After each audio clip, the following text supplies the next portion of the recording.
Hello सलाम नमस्ते सत श्री अकाल नमो बुद्धाय दोस्तों। तो कैसे हैं आप लोग। Welcome back to my channel Rosa Verma Awadh वाले।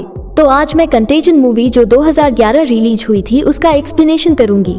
बेथ अपने बिजनेस के सिलसिले में हांगकांग गई थी और अभी वो वापस अपने घर आ ही रही थी और बीच में ही वो कुछ टाइम का होल्ड लेकर शिकागो चली जाती है और इसके बाद वो अपने घर चली आती है। घर आने के बाद वो अपने पति और छोटे बेटे से मिलती है। 6 साल का क्लार्क उसके पहले पति का बेटा होता है। एक दिन अचानक बेथ बीमार हो जाती है। अगले दिन इसको बहुत खांसी बुखार और चक्कर आने लगते हैं तो मिच बेथ का पति इसे हॉस्पिटल लेकर जाता है, लेकिन वहाँ बेथ की मौत हो जाती है। डॉक्टर्स को इसकी बीमारी की वजह समझ नहीं आती। पूरी दुनिया में लोग बीमार होते हुए नजर आने लगते हैं। यहाँ मिच घर आता है तो इससे पता चलता है कि क्लार्क की भी मौत हो चुकी है। वो 911 को कॉल करता है और वे लोग मिच को आइसोलेशन रूम में लेकर जाते हैं। पूरी दुनिया के लोग धीरे धीरे मरने लगते हैं और न्यूज में हम देखते हैं कि कोई नई बीमारी आई है।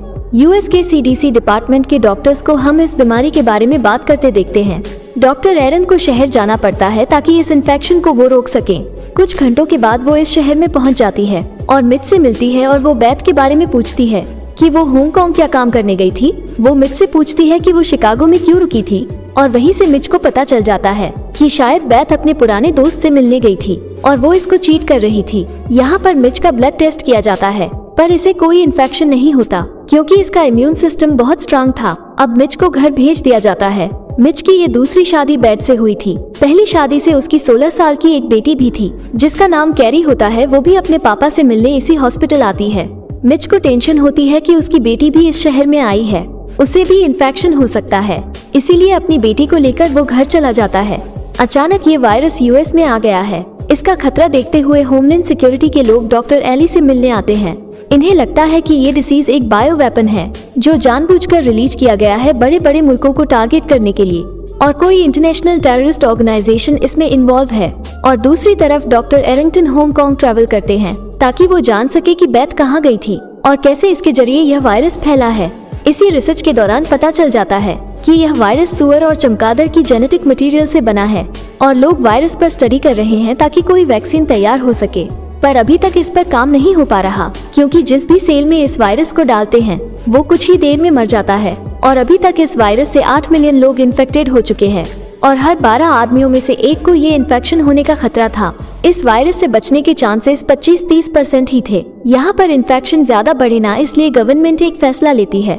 जो भी इन्फेक्टेड सिटी है उनको पूरा आइसोलेट कर देती है, यानी कि कोई भी इस शहर से बाहर जा नहीं सकता। 21वां दिन था और यहाँ पर सीडीसी में डॉक्टर एलिस को ईमेल आता है जिससे इनको पता चलता है MEV1 वायरस जो है इसका ओरिजिन अफ्रीका से आया है और ये HIV से भी ज्यादा डेडली वायरस है। इनकी रिसर्च चल ही रही थी। अलग अलग सैंपल की वैक्सीन वो लोग बना रहे थे और बंदरों के ऊपर टेस्ट कर रहे थे, मगर यहाँ पर इनको कामयाबी नहीं मिलती। ऑफिस से स्कूल, कॉलेजेस, एयरपोर्ट रास्ते पर एक भी इंसान नहीं थे। सब लोग डर के मारे अपने घरों में ही रहते थे। फाइनली 29वां दिन आता है जहाँ पर सीडीसी के लैब के डॉक्टर्स थे। इन्हें एक कामयाबी मिल जाती है। अभी भी इंसानों के ऊपर टेस्ट करना बाकी था। ये पूरी प्रोसेस काफी लंबी थी क्योंकि जो भी इन्फेक्टेड पेशेंट है सबसे पहले इनकी परमिशन लेनी होगी और फिर पेपर साइन करने होंगे। इसीलिए डॉक्टर एली एक खतरनाक तरीका सोचती है जिसमें इनकी खुद की भी जान जा सकती है। वो पहले तो इस वैक्सीन का सैंपल खुद को इंजेक्ट करती है और फिर वो अपने पिता से मिलने जाती है जो इसी वायरस से इन्फेक्टेड थे।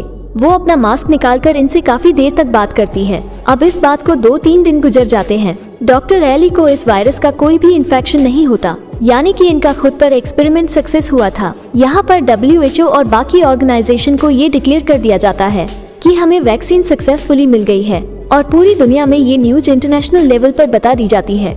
वैक्सीन के प्रोडक्शन में काफी टाइम लग जाता है, इतने ज्यादा लोग होते हैं। इसी वजह से यूएस गवर्नमेंट एक लॉटरी सिस्टम निकालती है कि जिसका डेट ऑफ बर्थ नंबर इसमें आएगा उसी को वैक्सीन मिलेगी।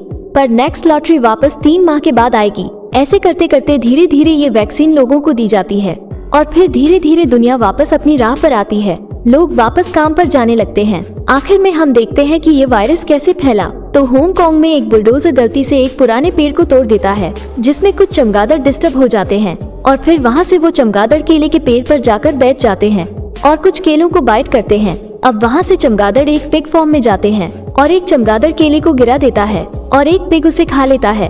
अब पिग को अगले दिन कसीनो में लेकर जाते हैं और इसी पिग को साफ करते करते एक आदमी अपने हाथों को कपड़ों में पोंछ लेता है और बिना हाथ धोए बेथ से जाकर हाथ मिला लेता है।